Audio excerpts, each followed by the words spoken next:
All right, peeps, Kelly here. So today we're going to talk about 5 artist tools and habits that I actually use every day as a watercolor artist. So let's get into it. So have you ever noticed how easy it is to think that that next art supply is going to magically improve my painting, right? I have definitely been there. And I think over the years, I've tried a lot of watercolor supplies, brushes, papers, techniques. But when I look around my studio today, there really are only a handful of tools and habits that I really use every single day. And I think the funny thing is that most of them are really incredibly simple. So while I paint this peaceful little sunset scene, I thought I would share 5 artist tools and habits that quietly make a huge difference in my watercolor paintings.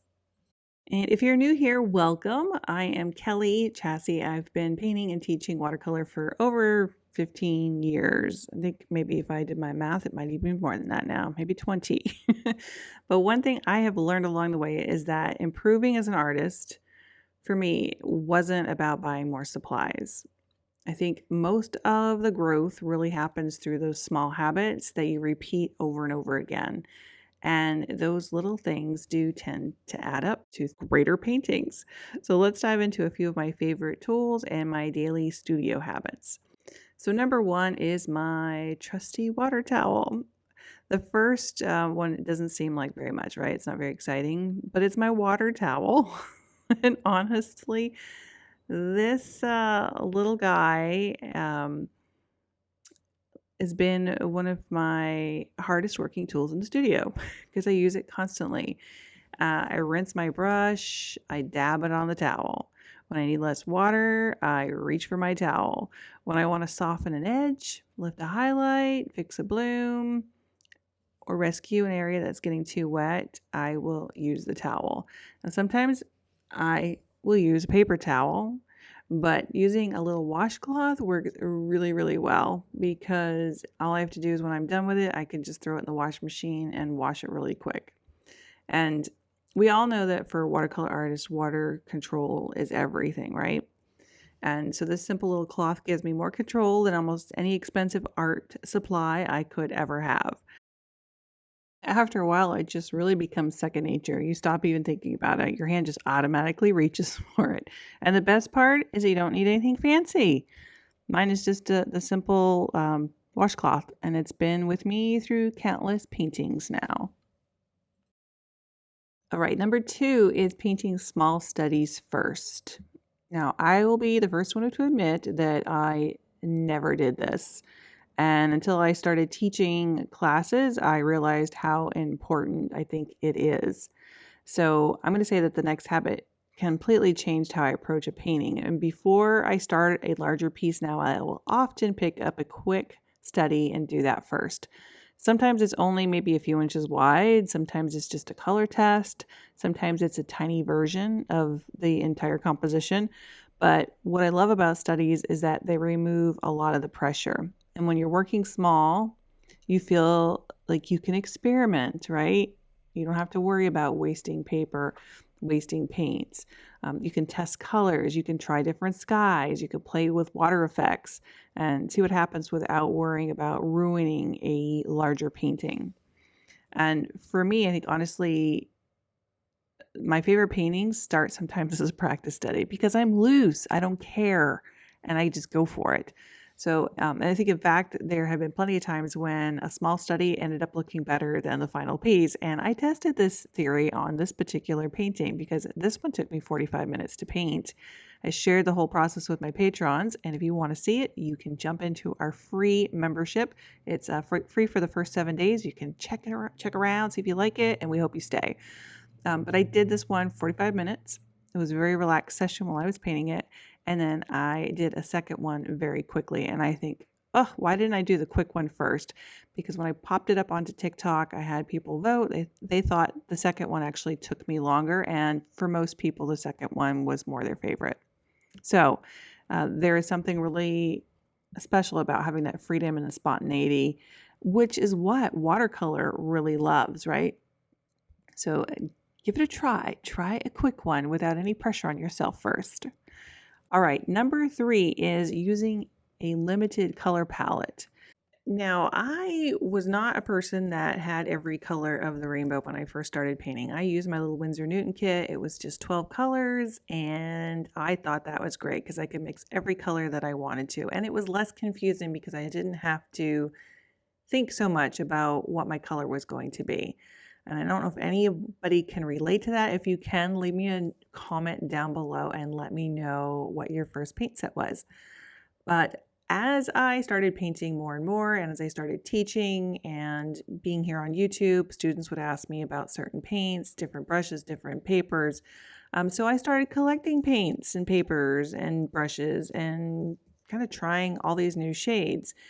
But over time, I discovered something surprising. I think my paintings actually improved when I used less colors or a limited palette because it creates harmony automatically. And in a lot of my palette knife paintings, if you've seen those, I will usually use 2, maybe 3 colors because all those colors make other colors when you put them down with water and they mix. So they become beautifully in harmony with a limited palette because those colors are going to naturally work really well together because they're related.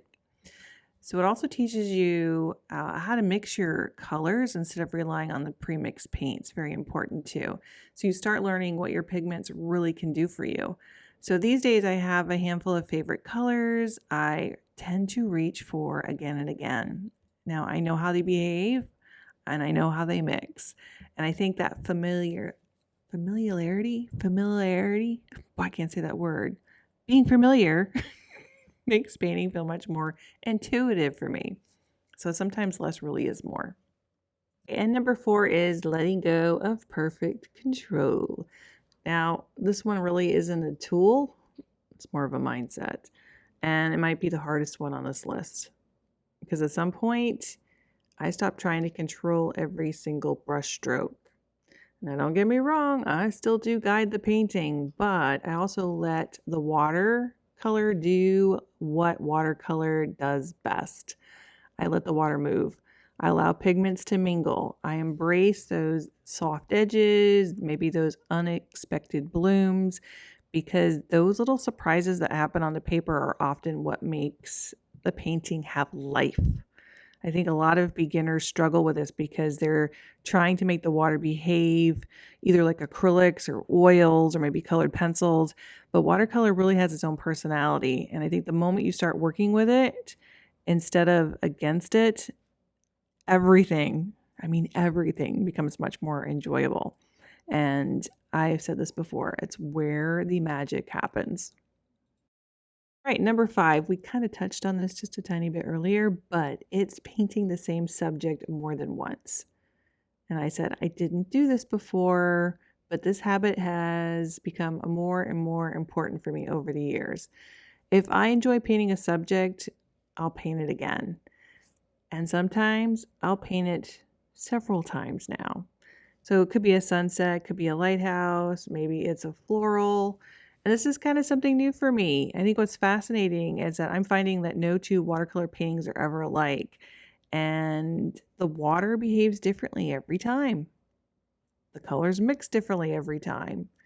And the mood of the painting can be different every time. And the paper responds differently, whether I'm using the same paper or not.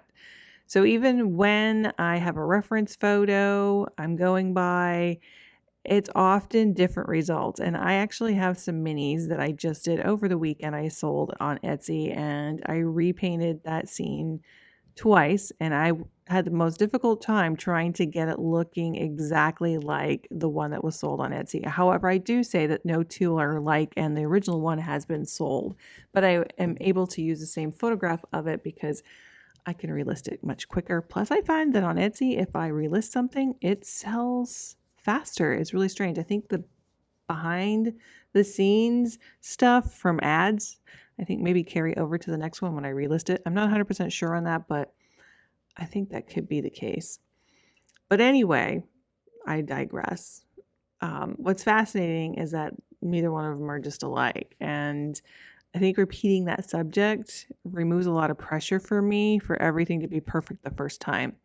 So instead of chasing that perfection, which we talk about a lot in my Patreon, You're simply exploring possibilities, and that's how you really need to look at things. I think every version that you do is going to teach you something new. So, those are the 5 artist tools and habits that I come back to again and again in my studio. None of them are expensive, none of them are complicated. And I think maybe that's the lesson that we can take away from this. Sometimes we as artists, you know, talk about growth, but growth sometimes isn't about adding more. Sometimes it's just about paying attention to what's already helping you and doing those things consistently. Just like our 5-minute Fridays. Every Friday we show up, we try it. We usually paint something without even looking at it the first time. And then sometimes I'll go back and actually look at a reference photo. And then sometimes I do it again. We just did a pineapple last week, but we did a quick version. I didn't look at it. And I'm thinking about doing a full pineapple now, more realistic, but we'll see if that happens. Anyway, I would love to hear from you. I would love to know what one simple tool or habit that you use every time that helps you paint. Let me know in the comments down below. And if you'd enjoy a part 2, I can share even more daily habits, watercolor tips, and lessons that I've learned over the years. Thank you so much for spending some creative time with me today. Like, subscribe, hit that bell for notifications so when a new video comes out, you will get it. Happy painting, and we'll see you in the next one. Bye.